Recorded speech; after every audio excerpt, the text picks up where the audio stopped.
TNBA TV studios. Happy Sunday, everybody. Welcome on into the CarMax pregame show. Lauren Jabara, Dennis Scott, Quentin Richardson. Guys, it's Sunday. We have 11 games on the slate. 3D, I know you were here late last night. Yes. How you doing? How you feeling? I'm good. This is that time of year. Just think about a few years ago before the play-in was a part of our new norm. Yeah. This wouldn't be that exciting. So for a young Chicago team, what they're doing, they get Josh getting the trade last summer. So I just like what they're trying to do, and hopefully they can continue to make some noise. Yeah, the Chicago Bulls, Q Rich, they've solidified themselves in a play-in spot. Now, the last 5 games of the season, it's about getting play-in ready, right? How do you approach that if you're in that locker room? I mean, like 3D said, since they've installed the play-in tournament at the end of the season, everything's gotten serious after All-Star break. It's kind of like as soon as you come out of All-Star break, you start gearing up and getting ready for the playoffs. And I think, this has made for people like us and OGs that used to play, this has made it all good because they used to be resting guys and everything. Everything counts now. And I think the Bulls have done a great job getting themselves prepared. They definitely have, because in the month of March, it's treated the Bulls pretty well last time I checked. 11-4 since March 6th. You look at their rank: points, 2nd, rebounds, 3rd, assists, 3rd, field goal percentage, 7th, record,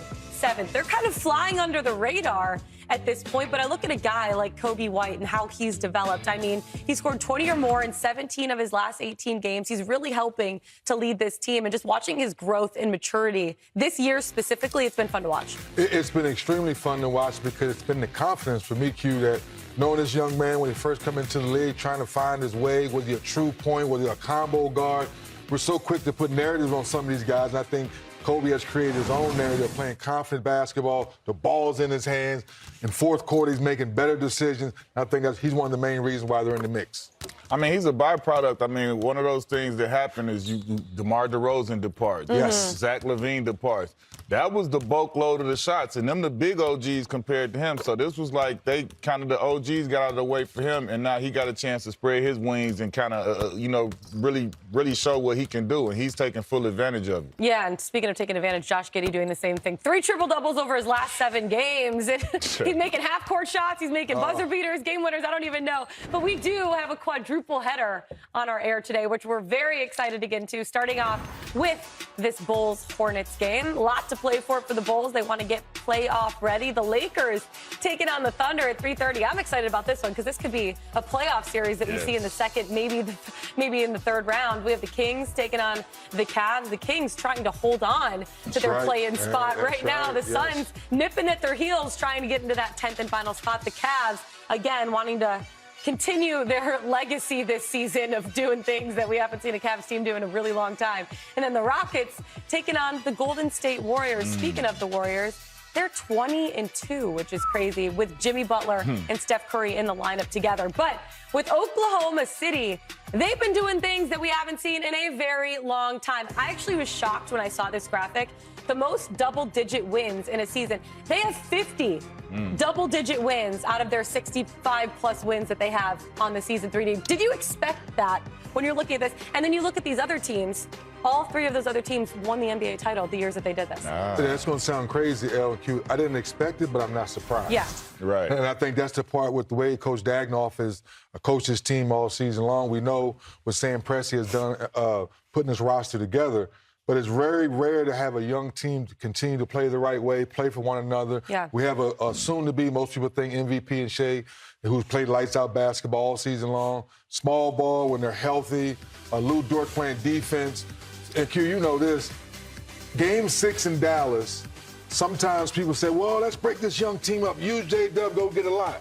Sam Presti said, no, I'm going to go get what we need. Game 6, we got beat up on the glass, so we go out and get Hartenstein. We need another guy to try to guard Kyrie and Luka. They go out and get Caruso. So you go out and check all your boxes. They have it all. Now it's time to put it all together, prove that everything you've done this wrong is not a fluke, and go ahead and graduate and win the whole thing. So now SGA gets MVP. They win the whole thing. Now they've checked all of the boxes. Now in a small market, they won a championship. Yeah. Now it remains to be done. It is crazy. They have 64 wins on the season. The most ever in franchise history in terms of wins is 64, which was when the team was in Seattle. So they have a chance today to break the franchise record and break the record in Oklahoma City. But then Q, like I was saying at that graphic, 50 of those 64 wins have been by double digits. It's crazy. Yeah, I think the most surprising part about that is that they're the youngest team, how young they are. It's not, you know, like 3D said, when you look at how they're built together and put together as a team, Presti has done a great job, you know, accumulating guys that do all of the things you need to do and win in this league. And I think the biggest surprise is they average a 24-year-old. Yeah. That's the youngest team in the league. It's college teams older than that, 3D. Yeah. Like, that is the most insane part, that they've been able to come together this quickly and build this thing up and get to this point where you got an MVP and you got a chance to break these type of records and you in competition for a championship. Yeah, it really is incredible. And all the pieces that they have, like you were saying, like you broke up this team, the pieces wouldn't necessarily work as well in other places, but the fact that all of these guys are together, like a Cason Wallace is balling right now, Lou Dort bringing that defensive intensity, and Shai Gilgeous-Alexander being a superstar like he is, choosing to play defense every single day. It's been really fun to watch. Now, I know this Western Conference, it's been a juggernaut this season, if you will. OKC sitting at the top. The Houston Rockets quietly sitting in that second place spot. The Lakers have moved their way up to third. The Nuggets fourth. Golden State Warriors, they have a renewed sense of confidence after acquiring Jimmy Butler, which has been a whole different story. The Timberwolves holding that final playoff spot right now, trying to stay out of the play-in tournament. But let's talk about the Lakers. They've won 3 of their last 4 overall, adding Luka. They now really do have that big 3 between LeBron James, Austin Reeves, Luka Doncic. What have been your thoughts of the way that they've kind of propelled themselves up the Western Conference? Well, I think the honeymoon is over. Now teams are watching the film. We know LeBron, Luka, and Austin Reeves, they check the boxes. But now when teams in the fourth quarter, they're attacking those gaps and holes and making now the Laker defense that we thought, Q, when the marriage first started, they were playing lights-out defense. Yeah. But now we all have film now. And Jackson Hayes and Vanderbilt, that's your only real bigs. Yeah. So do you possibly go small ball for the big picture? Does Dalton Connect get a few more minutes because we know he's a shot maker? Because that's what's going to happen. What are they doing? They're loading up on LeBron. They're loading up on Luka. They're getting off the ball. And all those shots they were making the first, say, 10 games, they're not making now, on top of they're not getting the stops.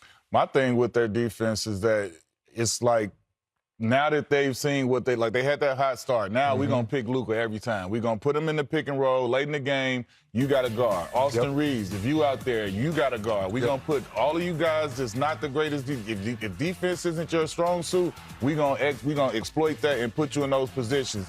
And they've literally picked on Luka and Reeves, and they, like, you know, it looks bad when it happens. So, like, no matter who's in the game, they say, okay, we'll take this guy. We'll give him the ball. Whoever you guard, and come screen and put him in that action. It's a double-edged sword because it's trying to tire him down so that he can't do everything that he's capable of doing offensively because he has to do some work. And if he don't, he just get blew by. He's second in the league in blow by since coming to the Lakers. That's crazy. Isn't that what happened in the Celtics series? Yes. They did not let him off the hook. That's why he was exhausted. That's why everybody was nitpicking, throwing darts at Luka. So we understand what They're that going is. at him right now. So now how does J.J. Redick and his coaching staff figure out a way to get that, you know, morale back on the defensive end? Offensively, we know they're going to be able to pick you apart and make teams go double-team Luka and LeBron and get the ball out of their hands. Yeah, it will be interesting to see how this game plays out because possibly and probably we might see these two teams in a playoff series together. If we do, how do you see it playing out? Because OKC is one of those teams that can slow down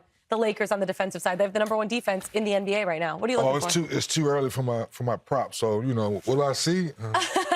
Oh, man. Yeah, I get my... Wow, April 6th at 12:39 You asked me what p.m. Now, ask the question here, what's going to happen if they're facing the series, right? That's what she asked, right? Yeah.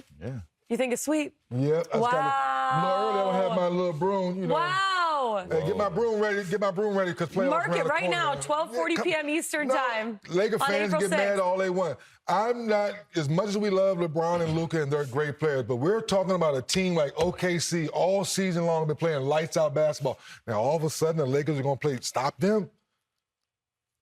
I'm not going to go with the sweet 3D. You pause for a second. I got to give them at least one. At least one win? At least one, maybe two. They could. They not get one in get Staples. swept. They can get one in Staples. Listen, maybe man, two. Luka and LeBron together, you know, I got to get them a shot. They go. All of a sudden, they're going to play some DQ and get a stop. Get the right stops they need. The stuff we just got finished talking about, because you know, for 7 games, we're just going to keep exploiting that mismatch that we know that's getting us easy buckets.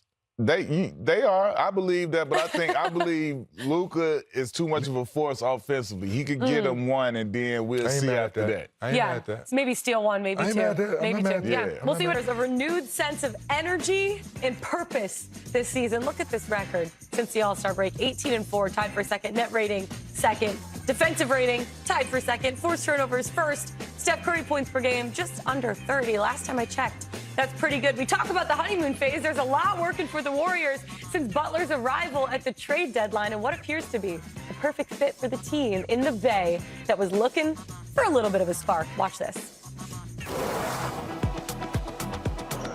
Okay, here we go. Sometimes you just have to make a move, and I thought getting Jimmy just changed everything. Yeah, can you bring it up? Jimmy said the ball screen. Jimmy's been a great help. You know, when you add a superstar like that, there's a renewed sense of life and some hope.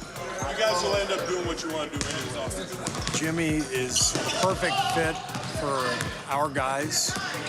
He's such a smart player. I want him to start here, and then once he's go there now. Okay. Steph and Draymond are risky players.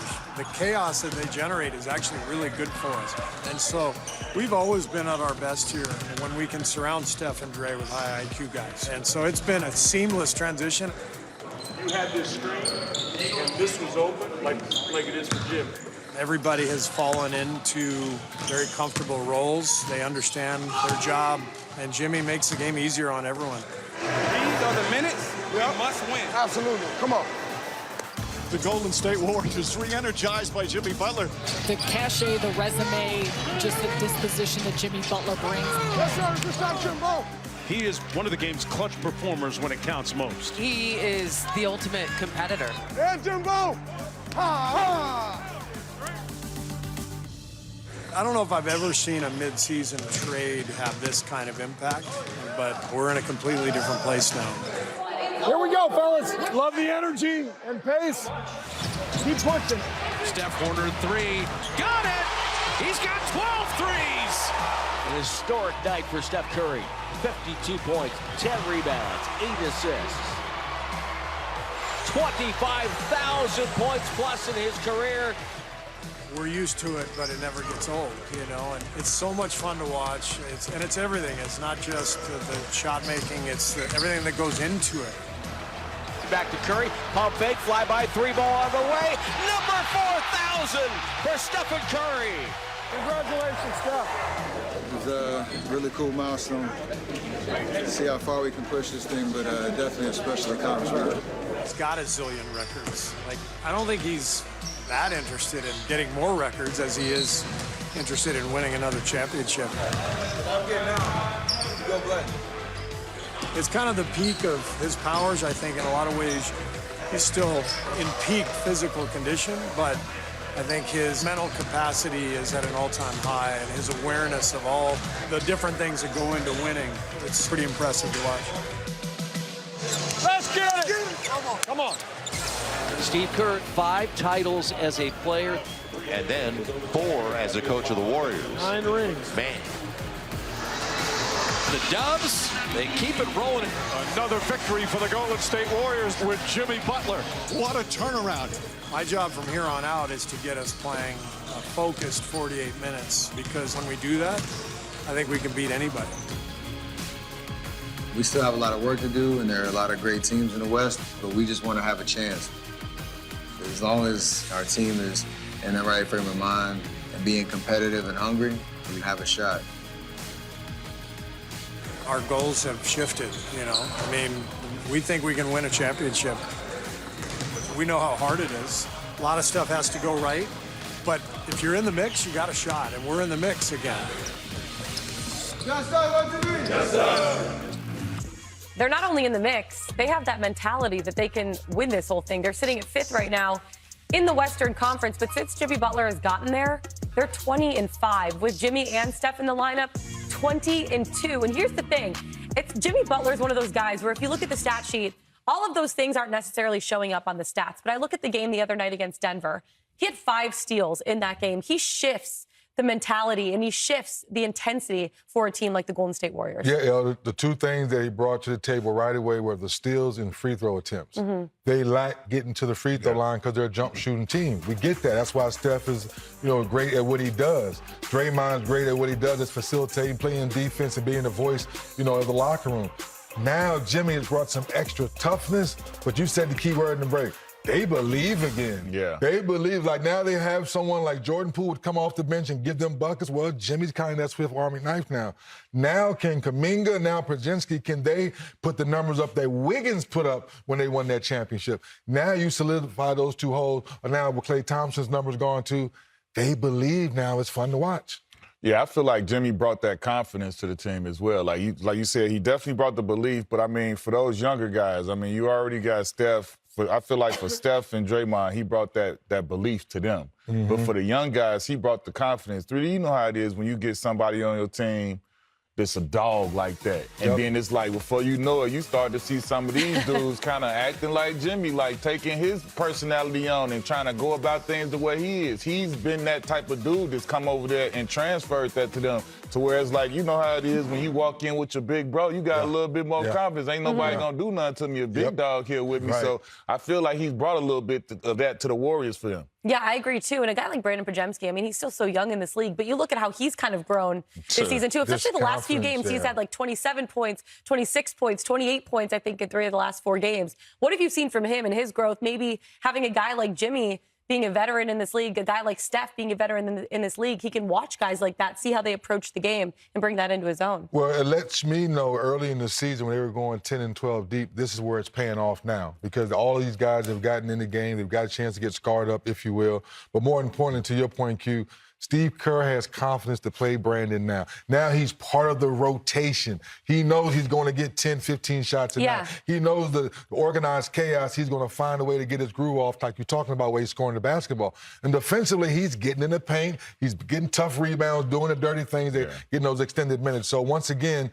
Jimmy has touched so many different boxes, if you will, to make this team believe again they can get back to the top of the mountain. I look at these numbers, 18 points and 6 rebounds for Brandon Podziemski in the last 9 games, and he's shooting 52% from 3, I should say, Q-Rich. That has a Jimmy effect a little bit, right? I mean, and he's hitting the stretch the right timing for this. Like, he had about 8 threes the one night, 7 threes the other night. Those are flashes. I mean, he's not going to do that every night, but those are flashes of what they were getting from Klay Thompson when they were the Warriors.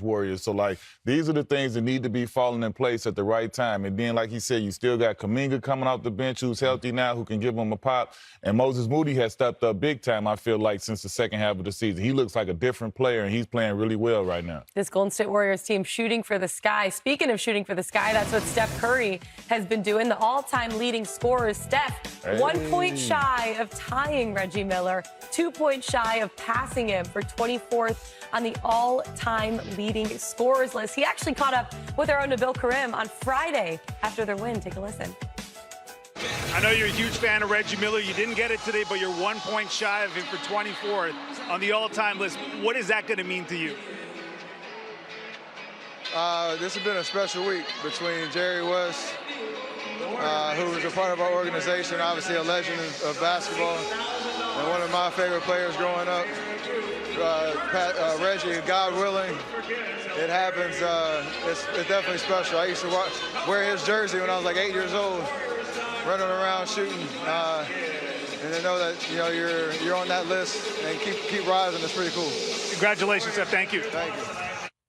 You get to see just what that means to Steph Curry. He had 36 points against Denver on Friday. I thought he was going to get it. He just needed one more layup or one more 3D. It's just fun for me because I've been watching this young man play for so long, and early in his career when he went through the ankle struggles, wasn't playing in a lot of fourth quarters. They said he couldn't play defense, so he was a liability. So for all the young people out there, the work doesn't lie. Yeah. If you get into the gym, you get into the weight room, you find your routine, you find what makes you better, you find what you need to tweak to get your craft right, but the work doesn't lie. And that's the beauty of watching Steph Curry and what he's done for our NBA. Yeah, it's really true, too. And I mean, even look this week, like they had a really tough back-to-back on Thursday and Friday. They played the Lakers Thursday. And a lot of the time with Steph dealing with his tailbone thing, I thought maybe he'd be sitting out on Friday. No, he was still playing, and he puts up 36 points, Q-Rich. Yeah, man, that's the best thing about it, man. When you see somebody like him, you can't help but be happy for him because he does everything the right way. He's one of the greatest, like, individuals. Forget about basketball players as a person. Everybody that I know that knows him, everything that he does, he gives back in the community. He's charitable. He takes care of things like that. So, I mean, when you see guys start to just continue to climb and he's humble about everything, he's humble and a good guy, you can't do anything but be happy for him and celebrate him. Yeah, definitely a player to celebrate on and off the court. It's been incredible. Want to know what else has been incredible? It's the Houston Rockets this season, and I feel like they've kind of been flying under the radar, 3D, but they're young. They have added those veterans, obviously, in Dylan Brooks, Fred VanVleet. I feel like those guys have just added a renewed sense to this team, and even talking to Ime Udoka on Monday when I was on the sidelines there when they were playing the Lakers, how much those veterans have added to these young guys like a Jalen Green, who's been more consistent this season, like Alperen Şengün, who's been absolutely balling this year. What have you seen, 3D, from the Houston Rockets that's allowed them to now be sitting second in the Western Conference, in a tough Western Conference, I should say? Correct me if I'm wrong, this is Ime's second year, right? Mm-hmm. So shifting the mentality. We throw the word culture out there. We throw the word accountability out there.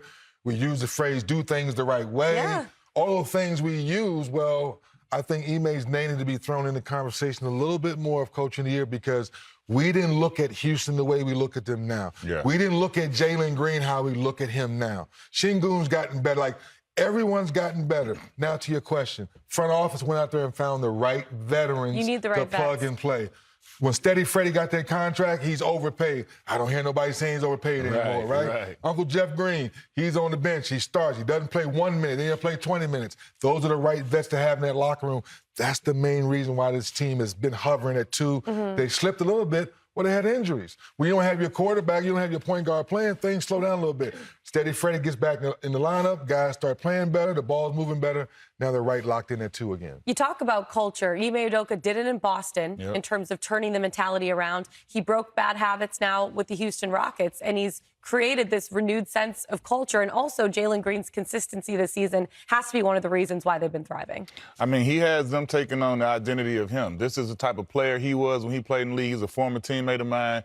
He was a very hard-nosed, scrappy, defensive dude, no nonsense, not going to take anything from the opposing players. You're not going to punk him or run him over. And he has them playing like that. And I think, like you guys said, he proved what he could do in Boston. He was on the verge of winning the chip with them. That was going to happen if everything else didn't happen. So this is like 3D said, this is his second year here. And for him to turn things around this quick and to put his imprints on this whole organization and this team the way he has and have these guys responding to him. Because that, to me, that's the biggest thing with this new generation. When you have a coach that can actually get the guys to respond to him and they respect him on that level, that's the whole thing for me. Everything, the X's and O's, I mean, most coaches, they wouldn't get the job. They couldn't do that. But, I mean, it's the other stuff that I feel like Ime has in trumps, and he's showing it with this team and how quickly he's turned it around. And I feel like one of the best parts of that, too, is just the fact that Boston was almost 2 years ahead of where the